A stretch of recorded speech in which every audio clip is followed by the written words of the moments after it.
Carbon frame Aero Design Figure အထာဒါပေမဲ့နာမည်ကြီး brand တွေလို့ဈေးရမ်းမကြီးပဲနဲ့တကယ်ကြီးကောင်းတဲ့ trip fight တစ်စီးရှိရဆိုရင်ယုံမလားအဲ့ဒါကတော့ BHT TRC 045 Carbon Trip Fight ပဲဖြစ်ပါတယ် BHT ဆိုတာကတရုတ်ဘက်ကလာတဲ့ Carbon Spain brand တစ်ခုဖြစ်ပြီးတော့ဈေးသက်သာတဲ့ Carbon frame တွေကြောင့်မလို့ Figure နဲ့ Circle Community ထဲမှာလူသိများတဲ့ brand တစ်ခုပါ BHT 045 ကတော့သူတို့ရဲ့ Figure Trip တွေတွေကအသွင်ပြင်အလားဆုံးနဲ့ budget အရမ်းမကြီးတဲ့ model တစ်ခုလို့ပြောလို့ရပါတယ် BHT TRC 045 ရဲ့အဓိကအားသာချက်ကတော့ဒီကောက်ရဲ့ frame design မှာဒီ frame ကို trip fight geometry နဲ့တိစောက်ထားဖြစ်ပြီးတော့ head to angle စိတ် to angle တွေကို raising position အတွက်ချိန်ညီထားတာပါဒါကြောင့်စီးတဲ့အချိန်မှာ rider position ကရှေ့ကိုနည်းနည်းငိုက်ဆိုင်ပြီးတော့လေခုခံအားကို short ချနိုင်တဲ့ aggressive riding style ကိုရစေပါတယ် frame material အနေနဲ့ကတော့ Toray T800 carbon fiber ကိုအသုံးပြုထားပါတယ်Carbon fiber ရဲ့အားသာချက်ကတံမဏိတွေလိုအရန်အလေးကြီးမဟုတ်ဘဲနဲ့အလူမီနီယံထက်တုံခါမှုတွေကိုပိုကောင်းကောင်းဆွဲယူနိုင်တာနဲ့လိုအပ်တဲ့နေရာမှာ steel နဲ့ရအောင်ထုတ်လုပ်နိုင်တာပါ Trip fight ရဲ့အတွက်အရေးကြီးဆုံးအချက်ကတော့ panel ကို free လိုက်တဲ့အချိန်မှာ power မဆုံးရှုံးစေဖို့ဖြစ်ပါတယ် BHT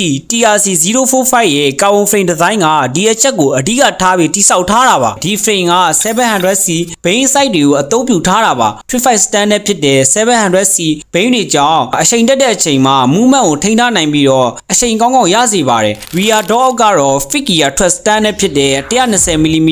sparing ကိုအသုံးပြုထားတာပါဒါကြောင့် figure head တွေနဲ့ direct flip လုံးနိုင်ပြီးတော့ trip fight တွေအတွက် low up ရိုးရှင်းတဲ့ drive train system ကိုရရှိစေပါတယ် BHT TRC 045 ရဲ့နောက်ထပ်ထူးခြားချက်က aero ကျူ shape ပါ frame ကျူတွေကိုအဝိုင်းပုံစံရိုးရိုးမလုပ်ထားဘဲနဲ့လေဖြတ်သွားတဲ့ပုံစံကိုစဉ်းစားပြီးဖန်တီးထားတာဖြစ်ပါတယ်အမြန်နှုန်းမြင့်လာတဲ့အခါမှာလည်းလေခုခံအားကို short ချဖို့အထောက်အကူဖြစ်စေပါတယ်။ဒါကြောင့် BHT TRC 045 ကိုကြည့်မယ်ဆိုရင် Carbon frame, aero design, twist geometry ဒီသုံးခုကိုဈေးသက်သာတဲ့အပိုင်းမှာပေါင်းစပ်ပေးထားတဲ့ frame တစ်ခုလို့ပြောလို့ရပါတယ်။ color ဘိုင်းမှာလည်းတော်တော်လေးကိုအထာကျပါတယ်။ BHT 045 က Tsunami လို့ budget figure တွေထက်ပိုပြီးတော့ premium feeling ရချင်တဲ့သူ Engine 11လို့ clean racing style ကြိုက်တဲ့သူ Carbon frame အထာနဲ့စီးချင်တဲ့သူတွေအတွက်စိတ်ဝင်စားဖို့ကောင်းတဲ့ရွေးချယ်မှုတစ်ခုပါ။အခုရောညီကိုစီမှာ BHT